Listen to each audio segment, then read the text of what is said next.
1 Kings chapter 20. King Ben-Hadad of Aram gathered all his army together. 32 kings were with him, along with horses and chariots. He marched against Samaria, laid siege to it, and attacked it. Then he sent messengers into the city to King Ahab of Israel, and said to him, "Thus says Ben-Hadad, your silver and gold are mine. Your fairest wives and children also are mine."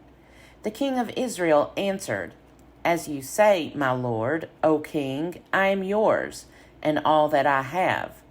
The messengers came again and said, "Thus says Ben-Hadad, I sent to you, saying, Deliver to me your silver and gold, your wives and children.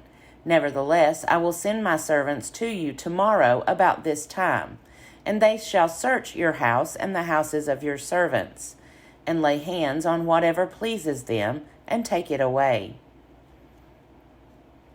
Then the king of Israel called all the elders of the land and said, "Look now, see how this man is seeking trouble, for he sent to me for my wives, my children, my silver and my gold, and I did not refuse him." Then all the elders and all the people said to him, "Do not listen or consent." So he said to the messengers of Ben-Hadad, "Tell my lord the king, all that you first demanded of your servant I will do, but this thing I cannot do." The messengers left and brought him word again. Ben-Hadad sent to him and said, "The gods do so to me, and more also, if the dust of Samaria will provide a handful for each of the people who follow me." The king of Israel answered, "Tell him, one who puts on armor should not brag like one who takes it off." When Ben-Hadad heard this message, now he had been drinking with the kings in the booths, he said to his men, "Take your positions." And they took their positions against the city. Then a certain prophet came up to King Ahab of Israel and said, "Thus says the Lord, have you seen all this great multitude? Look, I will give it into your hand today, and you shall know that I am the Lord." Ahab said, "By whom?" He said, "Thus says the Lord, by the young men who serve the district governors." Then he said, "Who shall begin the battle?" He answered, "You." Then he mustered the young men who served the district governors, 232. After them he mustered all the people of Israel, 7,000. They went out at noon, while Ben-Hadad was drinking himself drunk in the booths, he and the 32 kings allied with him. The young men who served the district governors went out first. Ben-Hadad had sent out scouts, and they reported to him, "Men have come out from Samaria." He said, "If they have come out for peace, take them alive. If they have come out for war, take them alive." But these had already come out of the city, the young men who served the district governors, and the army that followed them. Each killed his man. The Arameans fled, and Israel pursued them. But King Ben-Hadad of Aram escaped on a horse with the cavalry. The king of Israel went out, attacked the horses and chariots, and defeated the Arameans with a great slaughter. Then the prophet approached the king of Israel and said to him, "Come, strengthen yourself, and consider well what you have to do, for in the spring the king of Aram will come up against you." The servants of the king of Aram said to him, "Their gods are gods of the hills, and so they were stronger than we. But let us fight against them in the plain, and surely we shall be stronger than they. Also do this, remove the kings, each from his post, and put commanders in place of them, and muster an army like the army that you have lost, horse for horse, and chariot for chariot. Then we will fight against them in the plain, and surely we shall be stronger than they." He heeded their voice and did so.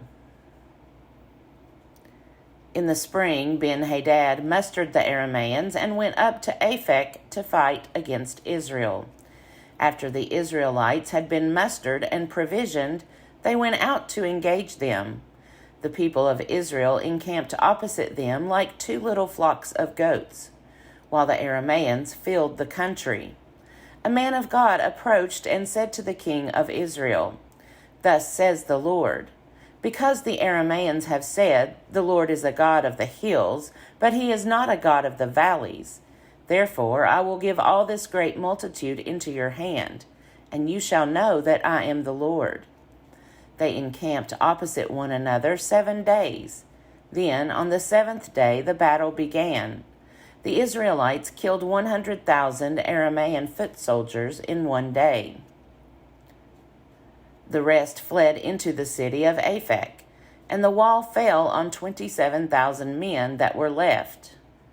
Ben-Hadad also fled and entered the city to hide. His servants said to him, "Look, we have heard that the kings of the house of Israel are merciful kings. Let us put sackcloth around our waists and ropes on our heads, and go out to the king of Israel. Perhaps he will spare your life." So they tied sackcloth around their waists, put ropes on their heads, went to the king of Israel, and said, "Your servant Ben-Hadad says, 'Please let me live.' And he said, 'Is he still alive? He is my brother.'" Now the men were watching for an omen. They quickly took it up from him and said, "Yes, Ben-Hadad is your brother." Then he said, "Go and bring him." So Ben-Hadad came out to him, and he had him come up into the chariot. Ben-Hadad said to him, "I will restore the towns that my father took from your father, and you may establish bazaars for yourself in Damascus, as my father did in Samaria." The king of Israel responded, "I will let you go on those terms." So he made a treaty with him and let him go. As the command of the Lord, a certain member of a company of prophets said to another, "Strike me."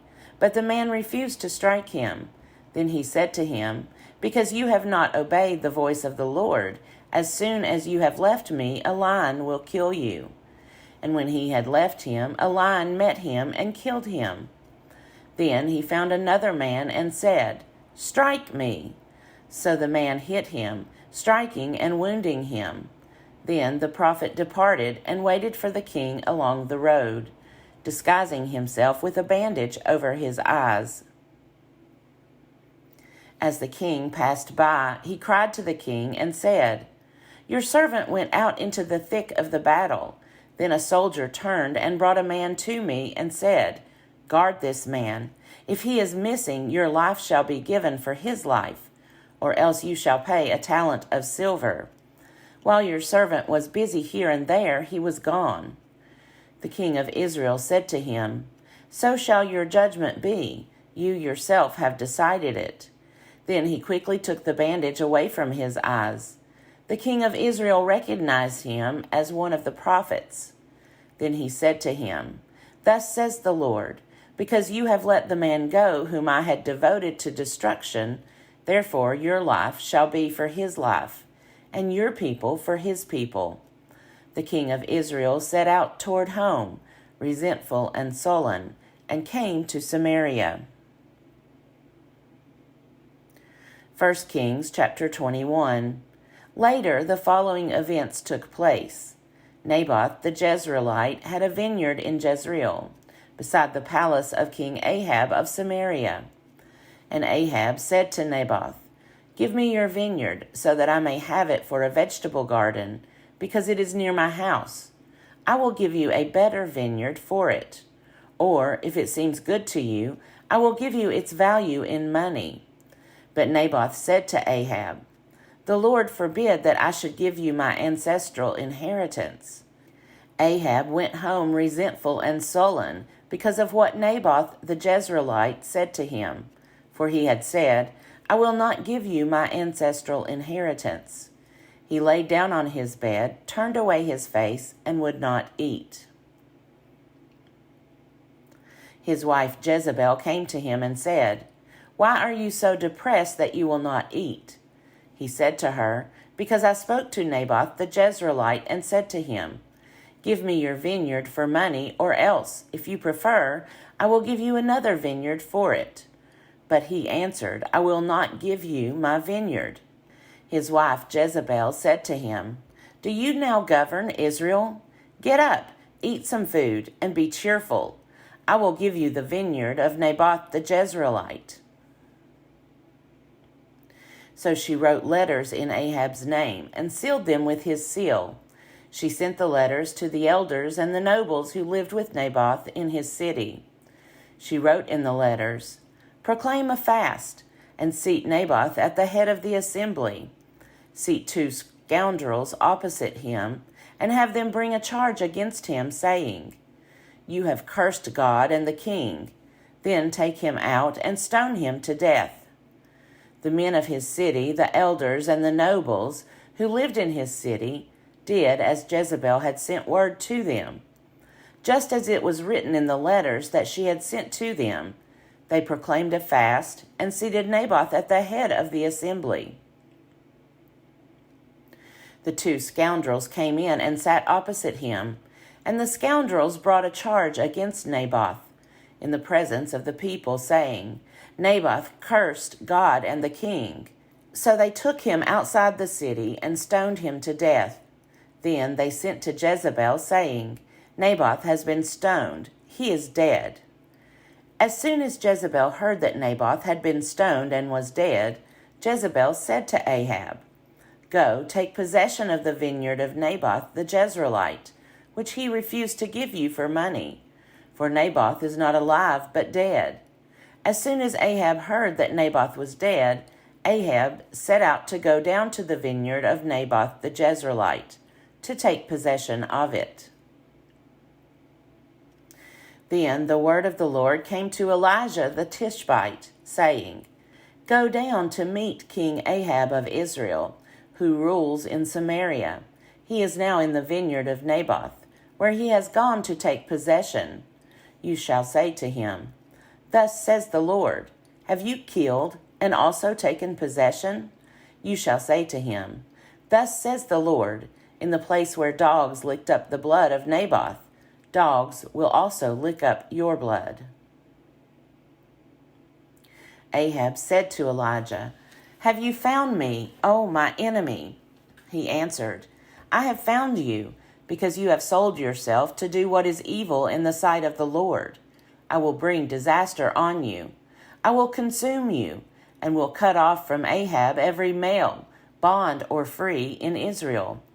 And I will make your house like the house of Jeroboam son of Nebat, and like the house of Baasha son of Ahijah, because you have provoked me to anger and have caused Israel to sin." Also concerning Jezebel the Lord said, "The dogs shall eat Jezebel within the bounds of Jezreel. Anyone belonging to Ahab who dies in the city, the dogs shall eat. And anyone of his who dies in the open country, the birds of the air shall eat." Indeed, there was no one like Ahab, who sold himself to do what was evil in the sight of the Lord, urged on by his wife Jezebel. He acted most abominably in going after idols, as the Amorites had done, whom the Lord drove out before the Israelites. When Ahab heard those words, he tore his clothes and put sackcloth over his bare flesh. He fasted, lay in the sackcloth, and went about dejectedly. Then the word of the Lord came to Elijah the Tishbite. "Have you seen how Ahab has humbled himself before me? Because he has humbled himself before me, I will not bring the disaster in his days, but in his son's days I will bring the disaster on his house."